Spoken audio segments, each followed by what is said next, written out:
Traders, FX Pip Collector here. Today is Wednesday, July 17th, and I'm going to be analyzing the US dollar Canadian, starting on the monthly, working my way down to the 1 hour time frame for the full top-down analysis.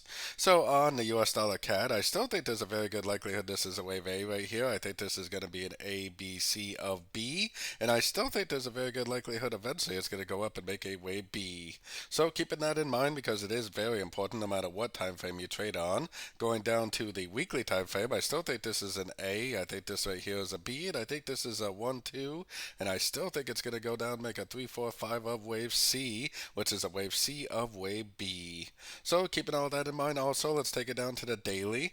On the daily time frame, the dollar CAD has been extremely sideways, but I still think that there's a wave 1 in here, a wave 2, and I still think there's a very good chance that it will eventually keep on going down in a wave 3. We really don't have any dollar news this week, so maybe it won't happen this week, but I do think at some point it will keep going down. Going down to the 4 hour time frame, I was actually wondering if this right here was the A, B, and C correction, because this right here looks more like 3 waves down to me. This definitely looks like a nice uptrend. I was kind of thinking that maybe this is a wave 4 and maybe it's going to go up one more time and then continue down, but if you see a move to the upside and it does make a lower high, I would definitely think about going short. There's a chance that this could be the end of a wave C, and if it is, we definitely want to get short for the continuation of the downtrend.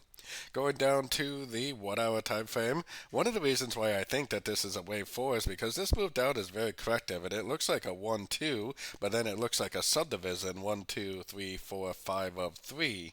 That means that this may actually be a wave 4, and that this breaker structure is like a false break, and that meaning that it probably is going to go back up for a wave 5. So I would definitely still be looking for longs. I would definitely keep an eye on these Fibonacci levels though, because if it does bounce from a fib over, go down, break structure, then it probably is the end of a wave C. Or if it does go up and make a lower high, I would definitely think about going short at that point also. So don't forget to join my free Discord channel, which is linked down here in the corner. And as always, thank you and happy trading.